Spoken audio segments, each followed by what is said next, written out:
Olá, gente. Que a graça e a paz do nosso Senhor Jesus Cristo estejam sobre nós. Ao longo desta série, temos aprendido que os dons espirituais são manifestações do Espírito Santo concedidas para a edificação da igreja. Já estudamos a palavra da sabedoria e a palavra do conhecimento. Hoje, chegamos ao terceiro dom mencionado por Paulo, o dom da fé. Esse talvez seja um dos dons mais mal compreendidos das Escrituras, pois muitos pensam que ele significa simplesmente ter muita fé. Outros acreditam que quem possui esse dom nunca enfrenta dúvidas, enfermidades ou dificuldades. E há ainda quem ensine que esse dom permite ao cristão conseguir qualquer coisa que desejar. Mas será que foi isso que Paulo escreveu? Antes de abrirmos a Bíblia, quero fazer algumas perguntas que nos ajudarão a compreender melhor esse assunto. Se todos os cristãos possuem fé, por que Paulo fala de um dom da fé? O dom da fé é diferente da fé salvadora? Esse dom torna alguém superior espiritualmente? Como ele aparece nas Escrituras? Qual é a sua finalidade na vida da igreja? Como gosto de fazer e como sempre fazemos, vamos abrir a Bíblia e estudar o que está escrito. Escreve. E a outro, pelo mesmo Espírito, a fé. 1 Coríntios, capítulo 12, versículo 9. Observe que Paulo continua falando das manifestações do Espírito Santo, pois o contexto não mudou. E ele não está ensinando sobre a fé necessária para a salvação, mas está descrevendo uma capacitação concedida pelo Espírito Santo para situações específicas. E isso é importante porque a palavra fé aparece com diferentes sentidos nas Escrituras. E, por isso, devemos permitir que o contexto determine o seu significado. A verdadeira fé sempre se submete à vontade de Deus.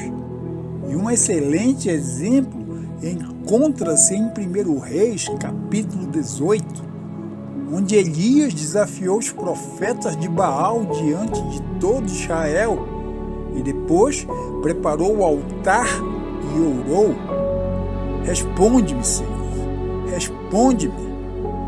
1 Reis, capítulo 18, versículo 37. Então Deus respondeu com fogo do céu. É bom que observemos que Elias não agiu por presunção, mas ele tinha plena convicção de que Deus realizaria aquilo para manifestar sua glória e chamar o povo ao arrependimento, sendo que sua confiança não estava em si mesmo, mas no Senhor. Outro exemplo aparece em Daniel, que mesmo sabendo da proibição do rei, continuou orando ao Senhor e foi lançado na cova dos leões. Entretanto, Deus fechou a boca dos animais e Daniel declarou: "O meu Deus enviou o seu anjo e fechou a boca dos leões." Daniel, capítulo 6, versículo 22. Sua confiança permaneceu firme mesmo diante da morte.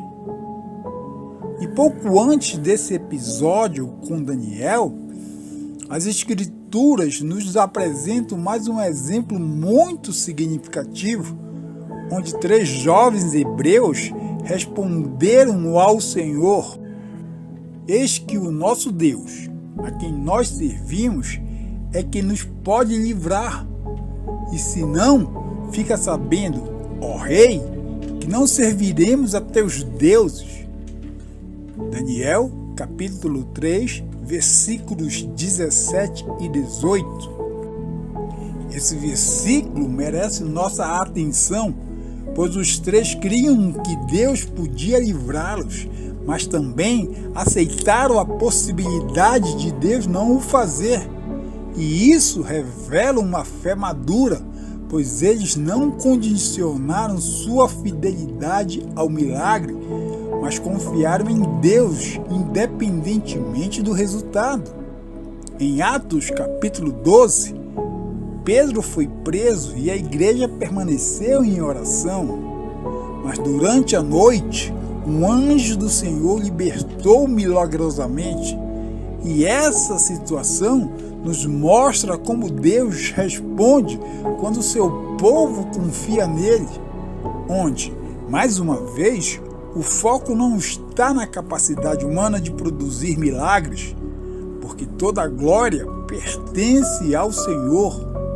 Hebreus capítulo 11 reúne diversos homens e mulheres que confiaram profundamente em Deus, onde temos Noé construindo a arca, Abraão saindo sem saber para onde iria, Moisés escolhendo sofrer com o povo de Deus. Entretanto, devemos tomar cuidado, pois o autor de Hebreus não afirma que todos eles exerceram o dom da fé mencionado em 1 Coríntios capítulo 12, mas o capítulo mostra o valor da fé do povo de Deus. Já Paulo, em 1 Coríntios capítulo 12, descreve uma manifestação específica do Espírito Santo e não devemos confundir essas duas passagens. Ao observarmos esses exemplos, percebemos um padrão que o dom da fé fortalece o povo de Deus para enfrentar circunstâncias que ultrapassam completamente os recursos humanos. E seu propósito não é exaltar quem o recebe, mas seu propósito é glorificar a Deus, e quando Deus concede essa manifestação, seu povo permanece firme, mesmo quando tudo parece impossível.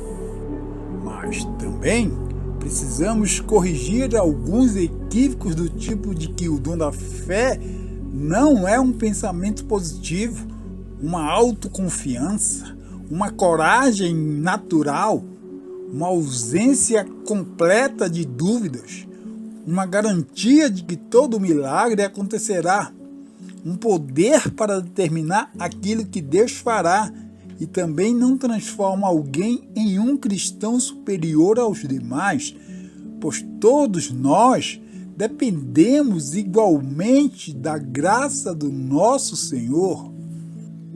É interessante observar que na lista de Paulo, o dom da fé aparece imediatamente antes dos dons de curar e da operação de maravilhas, e talvez isso indique uma relação entre essas manifestações. Entretanto, Paulo não explica essa ligação. Por isso, devemos evitar construir doutrinas onde ele permaneceu em silêncio. Mas o que podemos afirmar é que todas essas manifestações procedem do mesmo Espírito e cooperam para a edificação da igreja.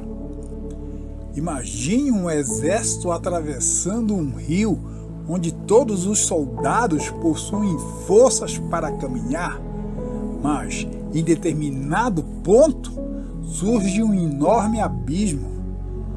Então o comandante constrói uma ponte e essa ponte não substitui a caminhada, mas ela permite atravessar aquilo que seria impossível. Assim também acontece com o dom da fé, onde sabemos que todo cristão vive pela fé.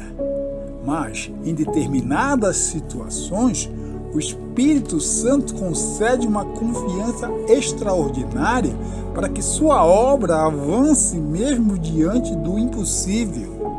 Aqui encontramos outro detalhe muito importante, pois quanto mais observamos as Escrituras, mas percebemos que a verdadeira fé sempre aponta para Deus e nunca para o homem.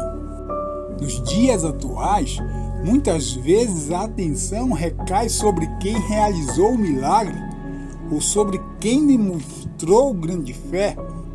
As Escrituras, porém, apresentam uma perspectiva diferente.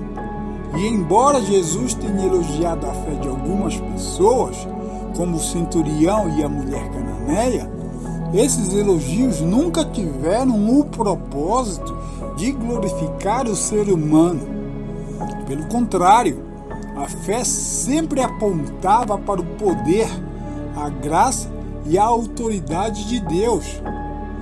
A verdadeira fé não faz do servo o centro da história, mas ela conduz os olhos para aquele que é poderoso para fazer infinitamente mais do que tudo quanto pedimos ou pensamos. Quando a fé passa a servir para exaltar o homem, ela deixa de cumprir sua finalidade bíblica. O dom da fé é uma manifestação do Espírito Santo pela qual Deus concede uma confiança sobrenatural para enfrentar situações que ultrapassam completamente os recursos humanos, sempre visando cumprir seus propósitos e glorificar o seu nome.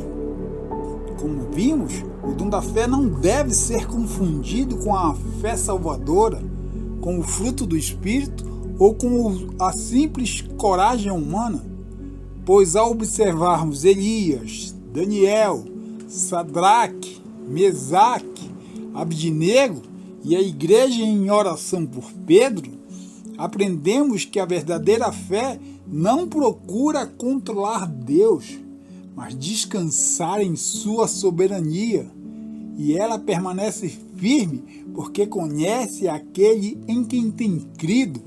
No próximo estudo, iniciaremos a análise dos dons de curar.